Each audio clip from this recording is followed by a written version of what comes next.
అంతర్గత విచారణ తర్వాతే ఎఫ్ఐఆర్. జస్టిన్ వర్మపై పిటిషన్ను కొట్టివేసిన సుప్రీం. భవిష్యత్ అంతా భారతీయులదే సీఎం చంద్రబాబు. ఆ ప్రాజెక్టుకు జాతీయ హోదా కల్పించలేం తేల్చి చెప్పిన కేంద్ర ప్రభుత్వం.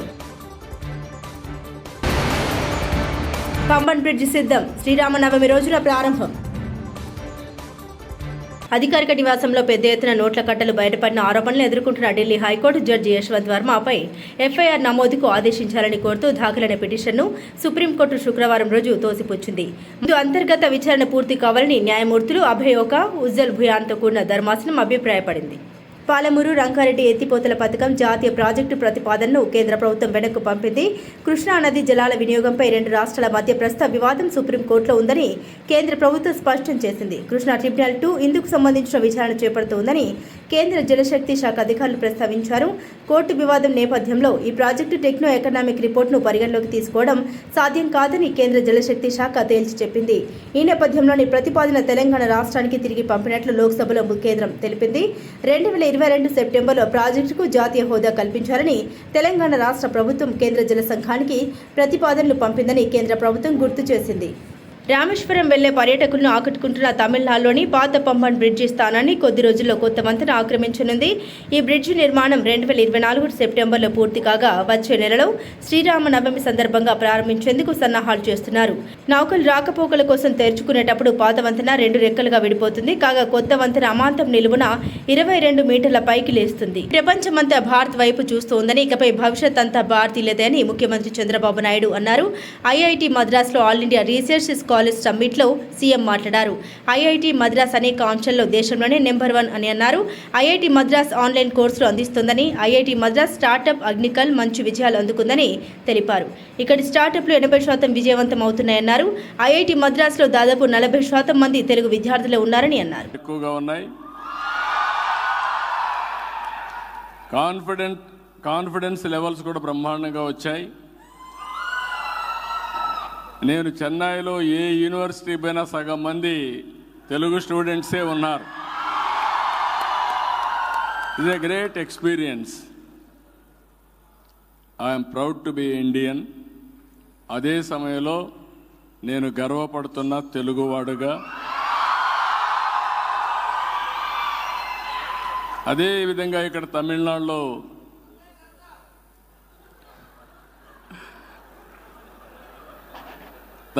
కూడా ఈరోజు మనం చూస్తే సౌత్ ఇండియానే ముందే చెప్పాను, మనం అందరం ఈ దేశానికి పెద్ద ఎత్తున కాంట్రిబ్యూట్ చేసే పరిస్థితికి వచ్చాం. ఒక అసెట్గా తయారయ్యాం.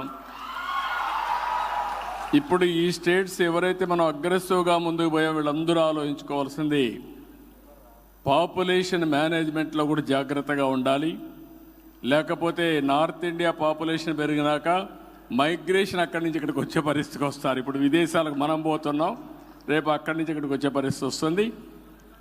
గ్రేట్ కంట్రీ కాబట్టి అందరం కూడా పాపులేషన్ మేనేజ్మెంట్లో కూడా జాగ్రత్తగా ఉండి, మీకు ముందుగా యంగ్స్టర్స్ చెప్తున్నా, చదువుకున్న వాళ్ళకి మీరంతా కూడా కంఫర్ట్ జోన్కి వెళ్ళిపోతూ ఉంటారు.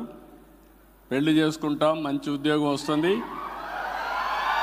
వైఫ్ అండ్ హస్బెండ్ ఇద్దరు పనిచేస్తాం, డబుల్ ఇన్కమ్ వస్తుంది, no kids let us enjoy అనే థీరీకి వస్తారు.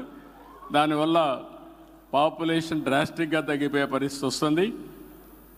మనం కానీ జనాభాని మేనేజ్మెంట్ చేయడం, ఈ ట్రాన్సిషన్ కానీ మనం మేనేజ్ చేస్తే రాబోయే 400-500 సంవత్సరాలు ఇండియన్సే ప్రపంచాన్ని శాసించే పరిస్థితిలోకి వస్తారు. ఇది వాస్తవం. మళ్ళీ ఒకసారి మీతో మాట్లాడతాను. మిమ్మల్ని చూస్తూనే ఉన్నా, నేను ఎక్కడున్నా మిమ్మల్ని చూస్తే గర్వపడుతున్నా.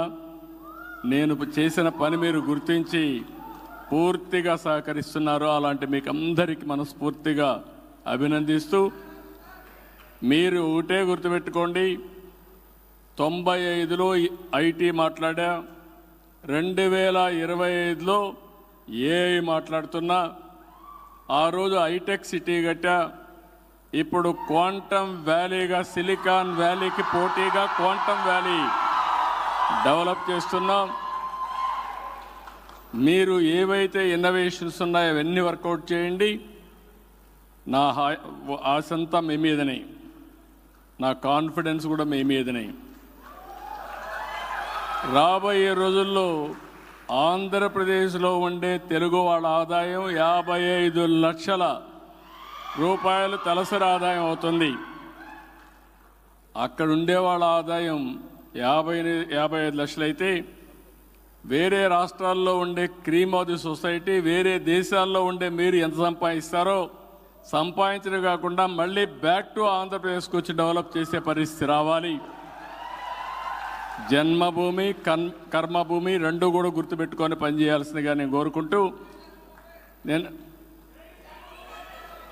కాబట్టి అది చెప్తూనే అప్పుడప్పుడు తెలుగు దేశాన్ని కూడా గుర్తుపెట్టుకోండి. ఎందుకంటే మీరందరూ కూడా ఒక రాజకీయ పార్టీ స్ట్రాంగ్గా ఉంటే పబ్లిక్ పాలసీస్ కూడా స్ట్రాంగ్గా వస్తాయి.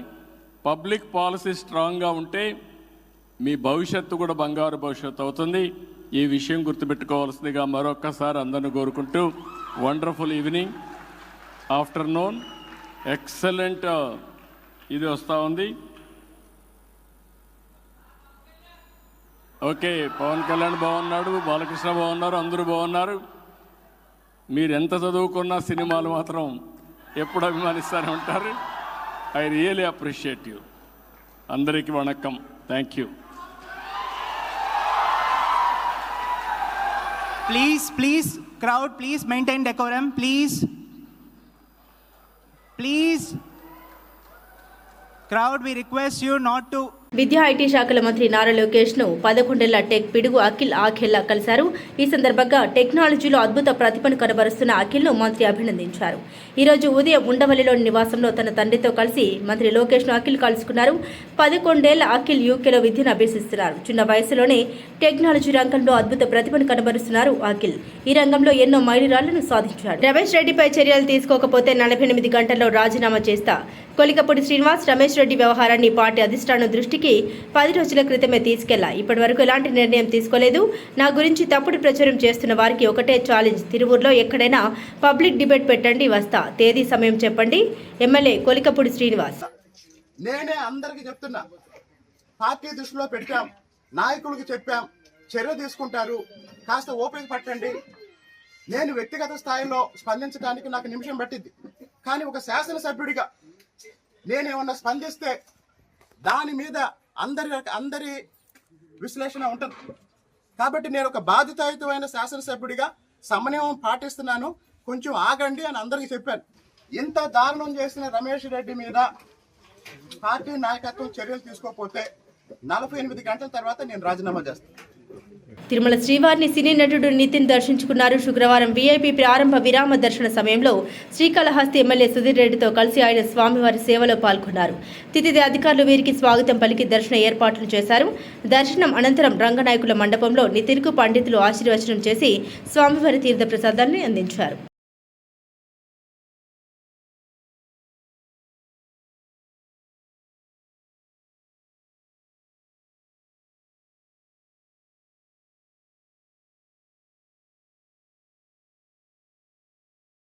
నటి విష్ణుప్రియకు హైకోర్టులో ఎదురుదెబ్బ. తనపై నమోదైన 2 ఎఫ్ఐఆర్లను క్వాష్ చేయాలని హైకోర్టులో పిటిషన్ వేసిన విష్ణుప్రియ పోలీసుల విచారణకు సహకరించాలని క్వాష్ పిటిషన్ను కొట్టేసి స్టే ఇవ్వడానికి నిరాకరించిన హైకోర్టు. రుణమాఫీ చేయాలంటూ రోడ్డు ఎక్కిన రైతన్నలు. నాగర్ కర్నూలు జిల్లా పెంట్లవెల్లి సొసైటీలో 499 మంది రైతులు రుణం తీసుకుంటే ఒక్కొక్కరికి కూడా రుణమాఫీ జరగలేదని కొల్లాపూర్ పెబ్బేరు ప్రధాన రహదారిపై మండు టెండలో రోడ్డుపై బైఠాయించి రైతులు నిరసన.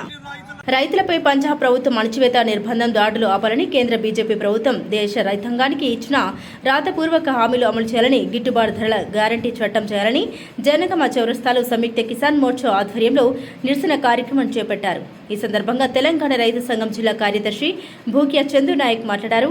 ఢిల్లీ సరిహద్దులో రైతులపై చేస్తున్న దాడులను, నిర్బంధాలను నరేంద్ర మోదీ ప్రభుత్వం వెంటనే ఆపాలని డిమాండ్ చేశారు. పంజాబ్ సరిహద్దుల్లో గత 3 నెలలుగా పంజాబ్ రైతులు ప్రధాన రహదారులను దిగ్బంధనం చేసి జమ్మూ అదేవిధంగా కనౌరి ప్రాంతాలలో గూఢాచారాలను ఏర్పాటు చేసుకొని దేశ రైతాంగానికి రాతపూర్వకంగా ఇచ్చిన హామీలను అమలు చేయాలని కేంద్ర ప్రభుత్వాన్ని డిమాండ్ చేస్తూ నిరసన కార్యక్రమాలు నిరంతరాయంగా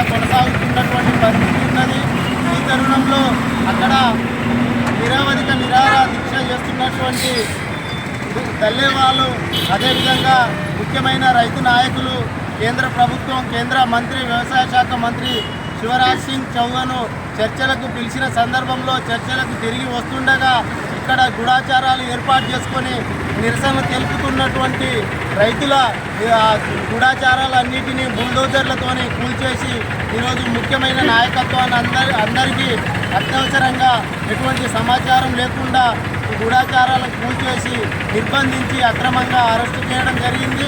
ఈ అరెస్టులను వెనక్కి తీసుకోవాలని మేము డిమాండ్ చేస్తున్నాం.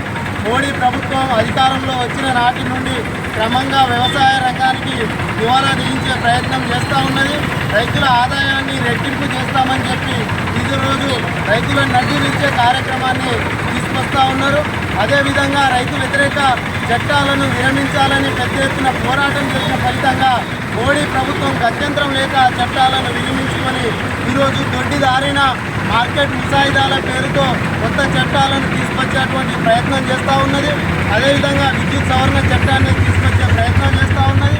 ఇటువంటి రైతు వ్యతిరేక చట్టాలను అన్నిటినీ వెనక్కి తీసుకోవాలని డిమాండ్ చేస్తూ దేశవ్యాప్తంగా రైతాంగం పెద్ద ఎత్తున పోరాటం చేస్తూ ప్రభుత్వ నిర్లక్ష్య వైఖరి, కేంద్ర ప్రభుత్వ నిర్లక్ష్య వైఖరి,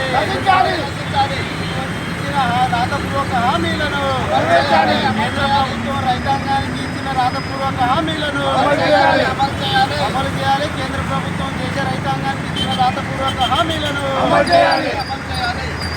రచించాలి. కేంద్ర ప్రభుత్వం రైతుల పట్ల నిర్లక్ష్య వైఖరి రచించాలి. కేంద్ర ప్రభుత్వం రైతుల పట్ల నిర్లక్ష్య వైఖరి రచించాలి. పంజాబ్ ప్రభుత్వం కేంద్ర ప్రభుత్వం నిర్లక్ష్య వైఖరి రచించాలి. రైతుల పట్ల పంజాబ్ కేంద్ర ప్రభుత్వం నిర్లక్ష్య వైఖరి రచించాలి. రైతుల ఐక్యత, రైతుల ఐక్యత.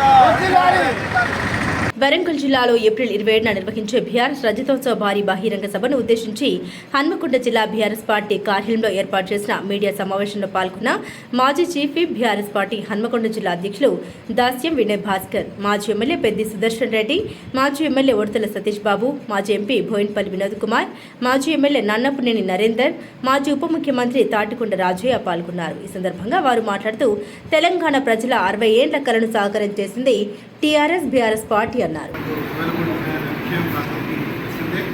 దీంట్లో భాగంగా ఎల్లదుర్తి మండల సెంటర్లో కూడా 200-250 మీటర్ లోపలనే మనకు మంచి స్థలం కూడా ఉండడం జరిగింది. దాని గురించి మా రైతులను కోరగానే వెంటనే వారందరూ కూడా సహకరించి పార్టీ మీటింగ్ చేసుకోవాలని చెప్పి ఇంటికి వచ్చి చూసి కూడా ఇవ్వడం జరిగింది. దానికి సహకరించిన స్థానిక బీఆర్ఎస్ పార్టీ నాయకులకు, కార్యకర్తలకు కూడా ప్రత్యేకంగా ధన్యవాదాలు తెలియజేస్తున్నాం. అదేవిధంగా రైతులందరూ కూడా ప్రత్యేకంగా ధన్యవాదాలు తెలియజేస్తున్నాం. ఈ ద్వారా అందరూ కూడా తెలియజేస్తున్నాం. మరి కేసీఆర్ గారు మరి ఆదేశించడం జరిగింది. దానికి సంబంధించి బాధ్యులను 2-3 రోజుల్లోనే అన్ని రకాల పనులకు, అన్ని రకాల సేవలు అందించడానికి ఇద్దరు కూడా మరి మనం గుర్తించి పనుల విభజన చేయడం జరుగుతుంది. ఆ యొక్క సభ నిర్వహణ కోసం ఎలకదుర్తి రెవెన్యూ గ్రామ పరిధిలో 1054 ఎకరాల పార్కింగ్ ప్లేస్ను నిర్ధారణ చేసినాం. 159 ఎకరాల పైబడి కూడా ఇంకా కూడా పెంచాలనేటువంటి డిమాండ్ ఉంది. సభ నిర్వహణ కోసం గ్రౌండ్ను కూడా గుర్తించడం జరిగింది. 1214 ఎకరాల పైచిలుకు ఇప్పటికే సంబంధించిన రైతులు సభ నిర్వహణ కోసం రాతపూర్వకంగా వారు ఎన్ఓసి ఇవ్వడం జరిగింది. వారికి రైతులకు మొదలుగా వారు ఈ సభ నిర్వహణకు స్థలాన్ని ఇచ్చి సహకరించినటువంటి రైతులకు చేతులు జోడి అంతర్గత విచారణ తర్వాతే ఎఫ్ఐఆర్, జస్టిన్ వర్మపై పిటిషన్ను కొట్టివేసిన సుప్రీం. భవిష్యత్ అంతా భారతీయులదే, సీఎం చంద్రబాబు. ఆ ప్రాజెక్టుకు జాతీయ హోదా కల్పించలేం, తేల్చి చెప్పిన కేంద్ర ప్రభుత్వం. పంబన్ బ్రిడ్జి సిద్ధం, శ్రీరామనవమి రోజున ప్రారంభం.